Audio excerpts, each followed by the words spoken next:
ఇడ్లీ ప్లేట్‌లో వంకాయ వేసి చేసిన ఈ రెసిపీ చాలా రుచిగా, చాలా టేస్టీగా అయితే ఉంటుందండి. ఈ రెసిపీ వచ్చేసి ప్రతి ఒక్కరికి నచ్చుతుంది. అంత టేస్టీగా అయితే ఉంటుంది. ఇంకెందుకు ఫ్రెండ్స్ ఆలస్యం, ఎలా చేయాలో ఏంటో అనేది వీడియోలోకైతే వెళ్ళిపోయి చూద్దామా మరి? ఇంకా ముందుగా ఇడ్లీ ప్లేట్ అయితే తీసుకున్నాను. ఇప్పుడు ఈ ఇడ్లీ ప్లేట్స్‌లోకి ఇంకా 4 వంకాయలు అయితే తీసుకున్నానండి. ఈ వంకాయలకి ఆయిల్ అయితే అప్లై చేసుకోవాలి. ఇంకా ఈ వంకాయలు నీట్‌గా వాష్ చేసుకొని ఇంకా తడి మొత్తం పైన తుడిచిన తర్వాత ఇలా ఆయిల్ మొత్తం అప్లై చేసుకోవాలి. ఇలా ఆయిల్ అప్లై చేసుకొని ఈ ప్లేట్లోకి అయితే ఫిల్ చేసుకోవాలి. చూడండి, ఇలా వంకాయకి మొత్తం ఇలా ఆయిల్ అయితే అప్లై చేసుకోవాలి. ఇంకా ఆ తర్వాత ప్లేట్లోకి అయితే ఇంకా పెట్టేసుకుందాం.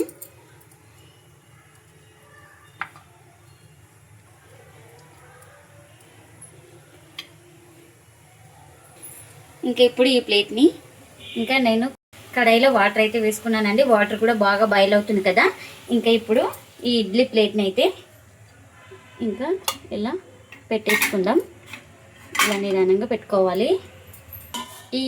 ఈ వంకాయలు స్టీమ్ అవ్వడానికి మనకు 10 నిమిషాలు అయితే టైం అయితే పడుతుంది. ఇంకా మూత అయితే కవర్ చేస్తున్నా. మంటను లో ఫ్లేమ్లోనే పెట్టుకొని స్టీమ్ చేసుకోవాలి. ఇంకా ఒక 10 నిమిషాల తర్వాత స్టీమ్ అయిన తర్వాత స్టవ్ అయితే ఆఫ్ చేసుకొని చల్లారిన తర్వాత అయితే చూపిస్తున్నానండి.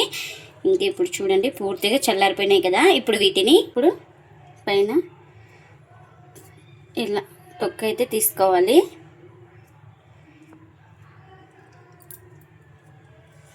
ఇంకా మనకు పూర్తిగా చల్లారిన తర్వాత అయితే ఈ పైన లేయర్ అయితే వస్తుంది.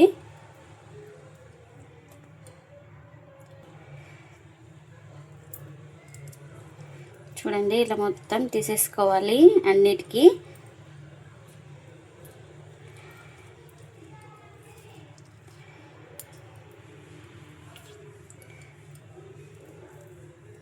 చూడండి, ఇలా మొత్తం తీసేసుకున్న తర్వాత ఇప్పుడు దీన్ని ఒక బౌల్లోకి అయితే తీసుకుంటున్నా. ఇంకా అన్నీ ఇలా తీసి బౌల్లోకి అయితే పెట్టుకోవాలి. ఇంకా ఇప్పుడు వీటిని ఇలా స్మాష్ చేసుకోవాలి చేతితోటి. మీ ఇంట్లో స్మాషర్ ఉంటే స్మాషర్తో కూడా బాగా ఇలా స్మాష్ చేసుకోవచ్చు.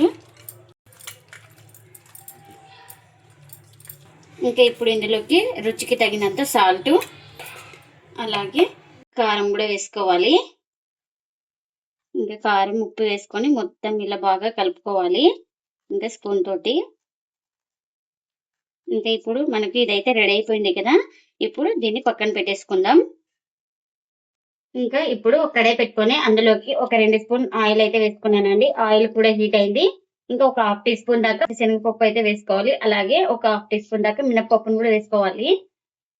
ఇంకా అలాగే జీలకర్ర, ఆవాలు కూడా వేసుకోవాలి. ఇంకా మనకు ఈ పోపు కాస్త బాగా ఫ్రై అయిపోవాలి. ఇంకా ఇలా ఫ్రై అయిన తర్వాత ఇందులోకి చిన్నగా కట్ చేసుకున్న ఆనియన్స్, అలాగే చిన్నగా కట్ చేసుకున్న ఒక మిర్చి అయితే వేసుకోవాలి. ఇంకా మనకు ఈ ఆనియన్స్ అయితే గోల్డెన్ కలర్ వచ్చే వరకు అయితే ఫ్రై చేసుకోవాలి. ఇంకా ఆనియన్స్ ఇలా గోల్డెన్ కలర్ వచ్చిన తర్వాత ఇందులోకి కాస్త కరివేపాకు, అలాగే చిన్నగా కట్ చేసుకున్న టమోటా ముక్కలు కూడా వేసుకోవాలి. ఈ టమోటా ముక్కలు అయితే కాస్త సాఫ్ట్ గా ఉడకాలి మనకు. ఇంకా ఇప్పుడు ఇందులోకి కాస్త చింతపండు రసం అయితే వేసుకోవాలండి. చూసి వేసుకోండి. పులుపు ఎక్కువ తినేవాళ్ళు ఎక్కువ వేసుకోండి, తక్కువ తినేవాళ్ళు కాస్త చూసి వేసుకోండి. ఇంకా ఇప్పుడు ఇందులోకి ఒక 1/4 టీ స్పూన్ దాకా పసుపును కూడా వేసుకోవాలి. ఇంకా మనకు పసుపు పచ్చివాసన పోయే వరకు అయితే ఫ్రై చేసుకోవాలి 1 నిమిషం పాటు ఇలా.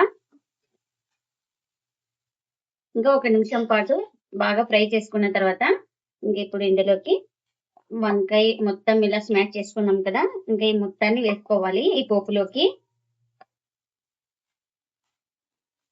వేసుకున్న తర్వాత ఇలా బాగా కలుపుకొని 1 నిమిషం పాటు ఉడికించుకోవాలి.